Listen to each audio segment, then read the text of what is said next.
দেরির জন্য মার্জনা করবেন মহারাজ, ওই বৃষ্টিতে একটু দেরি হয়ে গেল। আরে গোপাল তো এসে পড়েছে। শোনো গোপাল শোনো, তুমি তো বলেছিলে পারবে না, অথচ সভাকবি কি চমৎকারই না লিখেছে। আগে সভায় ঢোকার মুখে কিঞ্চিত শুনছিলাম মহারাজ। সে কি গোপাল, আড়াল থেকে শুনছিলে কেন? আগে ঢোকার মুখে মনে হলো সভাকবির রচনা পড়াতে ব্যাঘাত ঘটাবো না, শত হোক কাব্যনাট্য বলে কথা। কিন্তু তারপর কিঞ্চিত শুনেই বুঝলাম কোথায় কাব্য, এ তো যাত্রাপালা। দেখছেন দেখছেন মহারাজ, এই হলো গোপাল। কখনো ও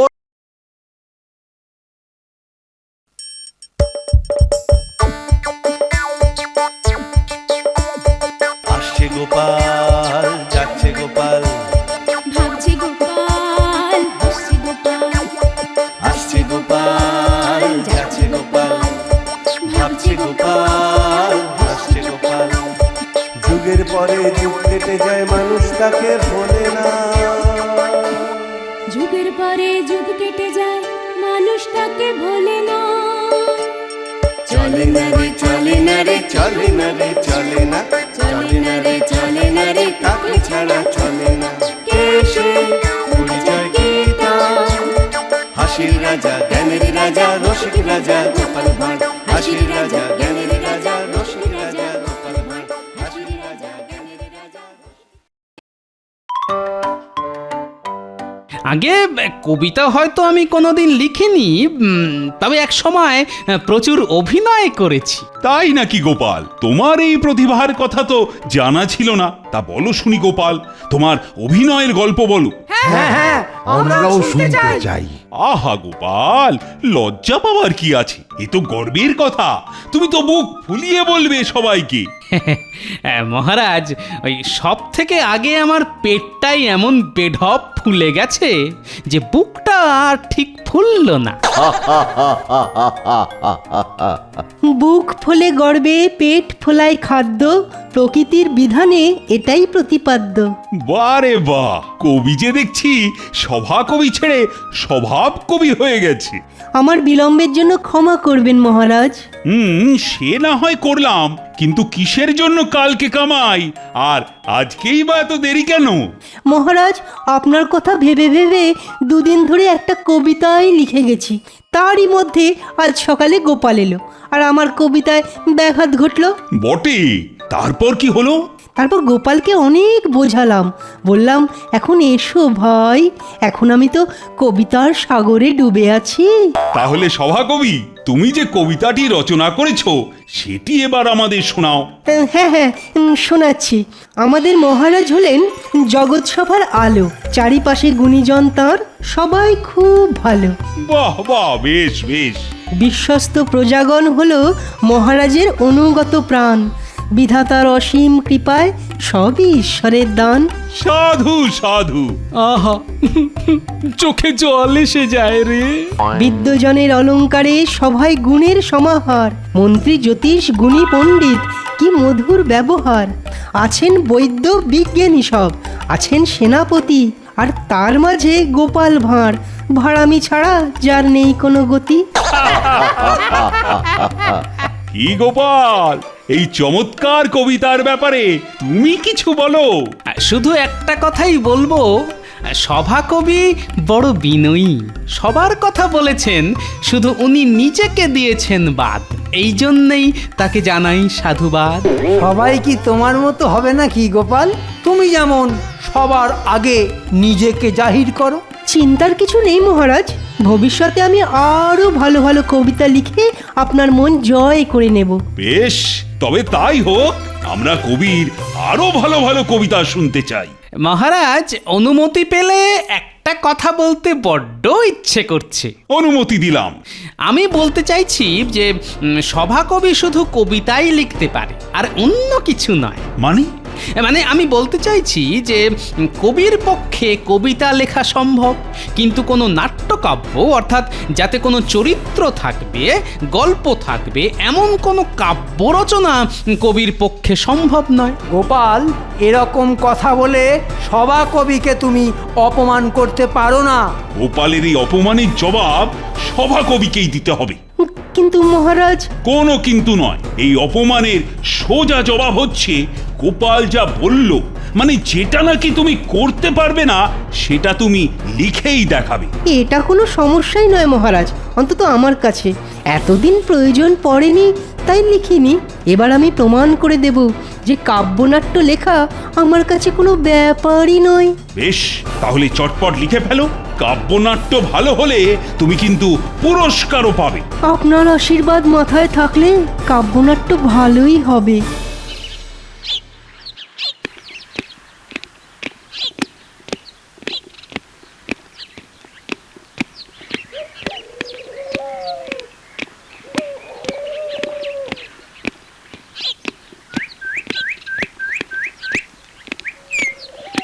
মহারাজ, এর কি কোনো দরকার ছিল?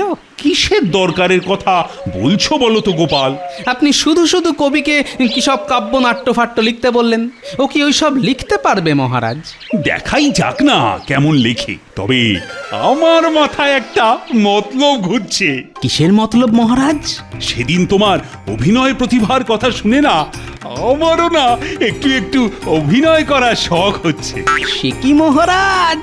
তাই ভাবছি সভাকবি যদি ভালো মতো একটা ওই কাব্যনাট্য লিখে আনতে পারে তাহলে সেটাই আমি একটা ভালো চরিত্রে অভিনয় করব।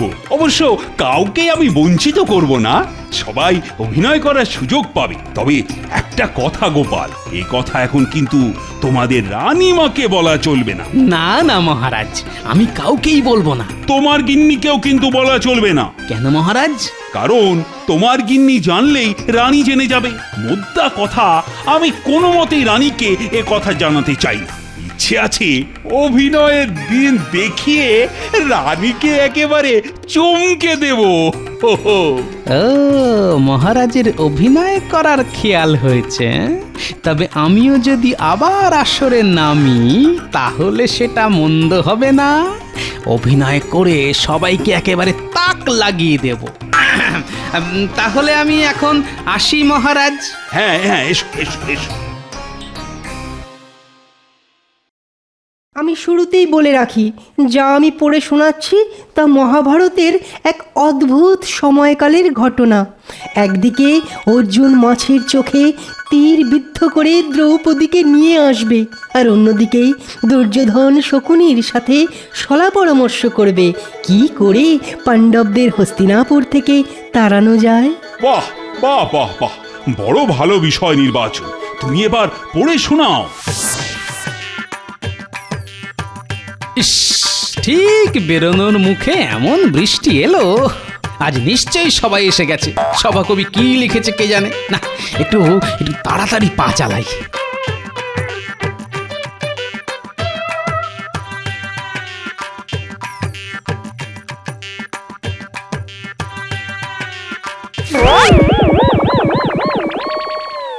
প্রথম দৃশ্যে অর্জুন দ্রুত বেগে দৌড়চ্ছে আর হুঙ্কার দিচ্ছে, ওরে পাষণ্ড, কোথায় পালাবি, কোথায় পালাবি? রণে বনে যেখানেই যাবি আমার তীর তোকে ফালা ফালা করবে। অন্যদিকে ভীম গদা নিয়ে কসরত করছে। সেই সময় দ্রৌপদীর আর্তচিৎকার শুনতে পাওয়া যায়, বাঁচাও বাঁচাও। বাহ বাহ বাহ, শুরুতেই বড় ভালো জমিয়ে দিয়েছ হে কবি। কি চমৎকার লিখেছে শুনেছেন মহারাজ? গোপালকে আজ আর পাওয়া যাবে না। যাক বাবা, বৃষ্টিটা একটু ধরেছে। উফ, প্রায় পিছলে পড়ে যাচ্ছিলাম আর কি।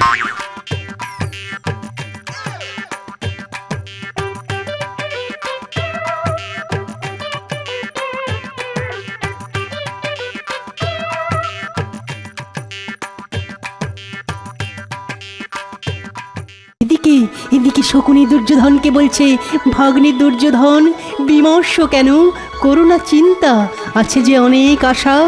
সম্মুখ সমর যদি নাহি চাও তবে খেলিতে ডাকিব পাশা। আমার পাশার এক দানে পাণ্ডবগণ হবে কুপকাত, কেউ হবে না তাদের সহায়। জেনে রেখো কৌরবগণই করিবে বাজিমাত। বাহ বাহ বাহ বাবা, কি জ্বালাময়ী সংলাপ! হ্যাঁ, রক্তে যেন আগুন ধরিয়ে দেয়। সভাকবি, এবার তো তাহলে শুরু হবে শকুনির শয়তানি। এ পাশার চাল তো নহে চাল, এ যে শকুনির খেয়াল, এই খেয়ালের জোরেই তো। দেরির জন্য মার্জনা করবেন মহারাজ, ওই বৃষ্টিতে একটু দেরি হয়ে গেল। আরে গোপাল তো এসে পড়েছে। শোনো গোপাল শোনো, তুমি তো বলেছিলে পারবে না, অথচ সভাকবি কি চমৎকারই না লিখেছে। আগে সভায় ঢোকার মুখে কিঞ্চিত শুনছিলাম মহারাজ। সে কি গোপাল, আড়াল থেকে শুনছিলে কেন? আগে ঢোকার মুখে মনে হলো সভাকবির রচনা পড়াতে ব্যাঘাত ঘটাবো না, শত হোক কাব্যনাট্য বলে কথা। কিন্তু তারপর কিঞ্চিত শুনেই বুঝলাম কোথায় কাব্য, এ তো যাত্রাপালা। দেখছেন দেখছেন মহারাজ, এই হলো গোপাল। কখনো ওর মুখ থেকে ভালো কিছু শুনবেন না। মানে তাই যাত্রাপালাই বলো আর যাই বলো, লেখাটা কিন্তু বেশ জমজমাট হয়েছে। কি বলো গোপাল? সে আর বলতে মহারাজ। সকলে শোনো, গোপালের অভিনয় করার কথা শুনে আমার মাথায় একটা বুদ্ধি এসেছে, আর ইচ্ছেও জেগেছে। আমরা সকলে মিলে এই মহাভারত যাত্রাপালাতে অভিনয় করব। তাহলে কে কোন চরিত্র করবে এখনই সেটা নির্বাচন হয়ে যাক মহারাজ। শুভ কাজে বিলম্ব করে লাভ নেই মহারাজ। আমার গণনায় এই ক্ষণ শুভ ক্ষণ, শুভ সময়। এখনই চরিত্র বাছাই হোক। অভিনয় করতে গেলে তো তার মহড়া দিতে হবে। নিশ্চয়ই, আমরা এই রাজসভাতেই মহড়া দেব। আচ্ছা গোপাল, তুমি চুপ করে আছো কেন? না মহারাজ, এই তো বেশ, তো আপনাদের কথা শুনছি, আমার তো বেশ ভালোই লাগছে।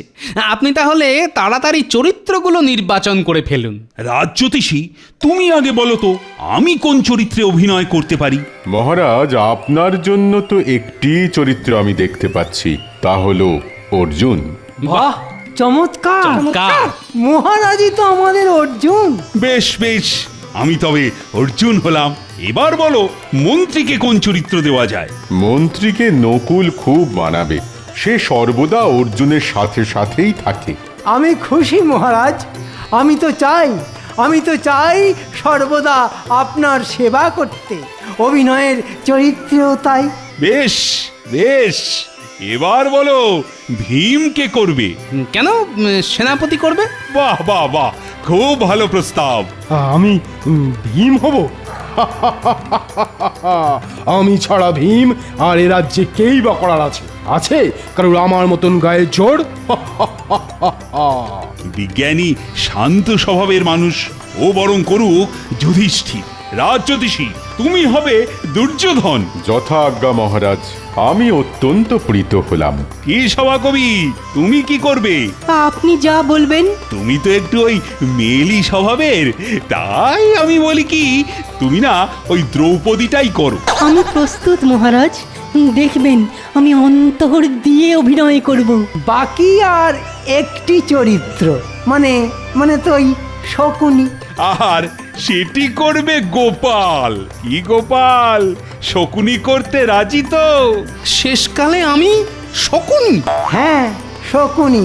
তুমি যেমন মানুষ তেমনি তোমার চরিত্র, শকুনি। গোপাল তাহলে শকুনি? হ্যাঁ,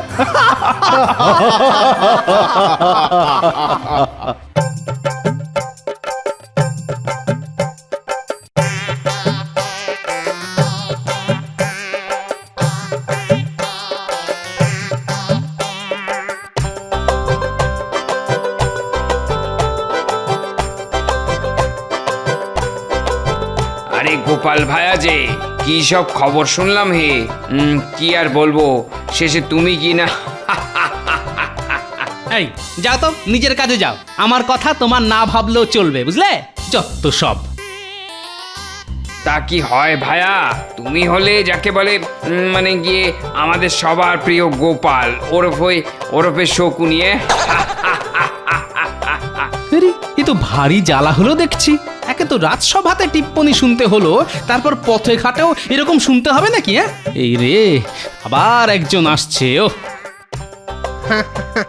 আরে গোপাল মামা যে, এই এই, আমি আবার কবে থেকে তোমার মামা হলাম? হ্যাঁ, এখন তো ওই পথে ঘাটে সব জায়গায় একটাই কথা, গোপাল এখন মামা, মানে ওই দুর্যোধনের মামা। কি যেন নাম তার, ওই কৃষ্ণের মামা কংস, আর কৌরবদের মামা হলো গিয়ে কি বলে শকুনি।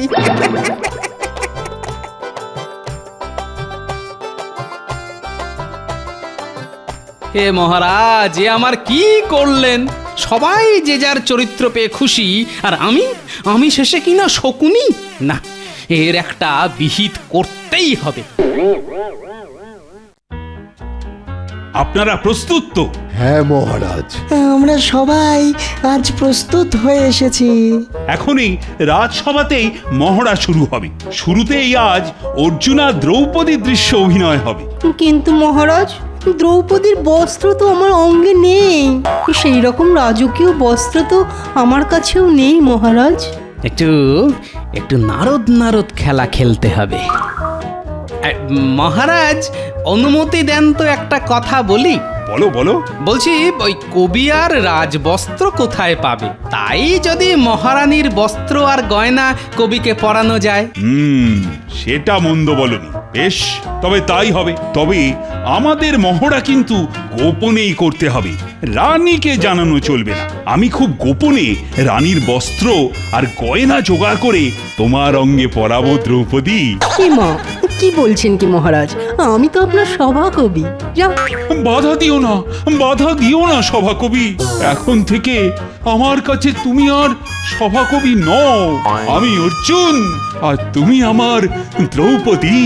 বাহ বাহ বাহ বাবা, মহারাজ তো দেখছি মনে প্রাণে একেবারে চরিত্রের মধ্যে ঢুকে পড়েছেন। সাধু সাধু।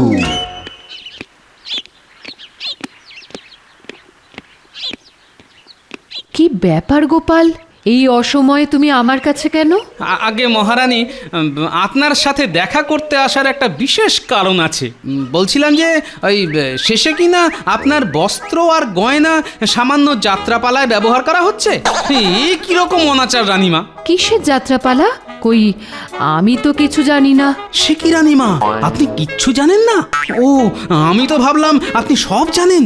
এ বাবা, আমারই ভুল রানীমা। আপনি বা জানবেন কি করে? মহারাজের নির্দেশে এই যাত্রাপালার মহড়া তো গোপনে হচ্ছে। কি এত বড় স্পর্ধা! আমাকে না জানিয়ে গোপনে যাত্রার মহড়া হচ্ছে। আমি এর শেষ দেখে ছাড়বো। আরো শুনবেন রানীমা, আমাদের মহারাজ হয়েছেন অর্জুন। আমার কাছে একটি দৃশ্যের পাণ্ডুলিপি রয়েছে, পড়ে শোনাবো। শোনাও দেখি। হ্যাঁ, শুনুন। একটি দৃশ্যে অর্জুন ও দ্রৌপদীকে দেখা যায়। অর্জুন বলছে, প্রিয়ে, আমি তোমার জন্য সব কিছু করতে পারি। প্রথম যেদিন ব্রাহ্মণ বেশে তোমাকে দেখলাম, তখন থেকেই আমি তোমার রূপের মায়ায় মুগ্ধ। বলো, তুমি কি চাও প্রিয়া মোর? তারপর দ্রৌপদী বলছে, প্রভু, তুমি আমার সব, তোমাকে ছাড়া আমি যে আর কিছুই চাই না। তুমি না। তারপর এখানে যা লেখা আছে না রানীমা, সেটা পড়তে লজ্জায় আমার মাথা কাটা যাচ্ছে রানীমা। লজ্জা না পেয়ে পড়ো। পড়বো। ওই বর্ণনায় লেখা আছে, দুজনে আলিঙ্গন করতে গিয়ে যায়, আর তারপর। ঠিক আছে গোপাল, তুমি এখন যেতে পারো। যথাজ্ঞা রানীমা। তবে আমি যে আপনার কাছে এসেছিলাম, সে কথা যেন মহারাজ জানতে না পারেন। মহারাজ করছে অর্জুন, আর দ্রৌপদীর ভূমিকায় নিশ্চয়ই কোনো একজন মহিলা, তাই এত গোপনে মহড়া চলছে। হ্যাঁ, কিন্তু আমার বস্ত্র আর গয়না নেওয়া হয়েছে কেন?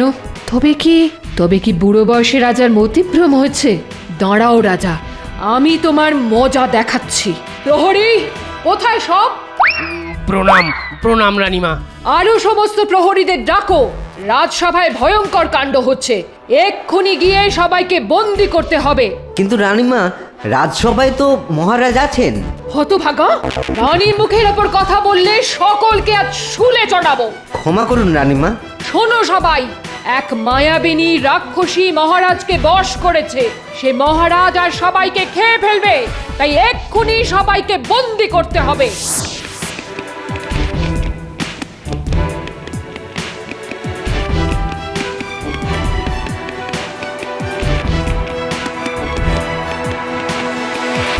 প্রিয়ে প্রিয়ে প্রাণ সখী মোর, তোমার আঁখি পল্লবে ছটায় লেগেছে আমার ঘোর। বুক করে ধুকুপুকু, কান করে ঝনঝন, তোমার চিন্তায় ডুবে আছে মোর সমস্ত মন। ওগো প্রাণ সখা, আমারও যে ওই একই দশা, তাই কাছে এসো, আরো কাছে এসো, আরো আরো কাছে এসো। কি হচ্ছে কি এসব?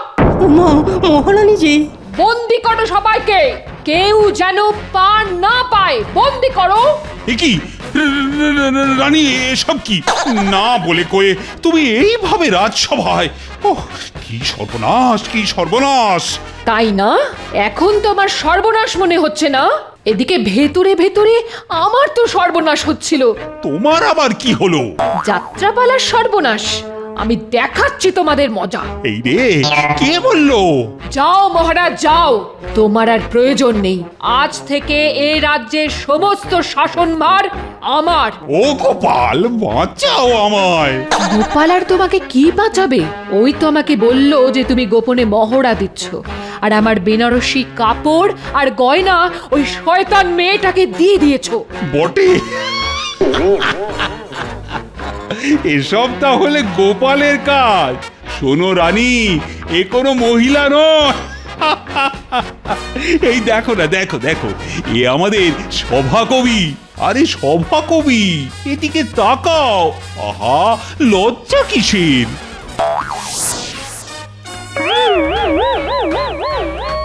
কবি সত্যি সত্যি কোনো মহিলা নয়।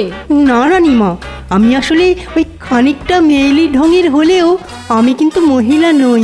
ভালো করে তাকিয়ে দেখুন, আমি সভাকবি। গোপাল, তুমি এবার এদিকে এসো তো। আচ্ছা, এই শয়তানিটা তুমি কেন করলে বলো তো? মহারাজ, আসলে সকলের কাছ থেকে ওই শকুনি শকুনি শুনতে শুনতে আমি তো চরিত্রের মধ্যে ঢুকে গেছিলাম। আর শকুনির কাজই তো হলো ঘর ভাঙা, তাই না মহারাজ? আসলে আমাকে শকুনির চরিত্র দেওয়া হয়েছে বলেই আমি এই শয়তানিটা করলাম মহারাজ। বোঝো কাণ্ড।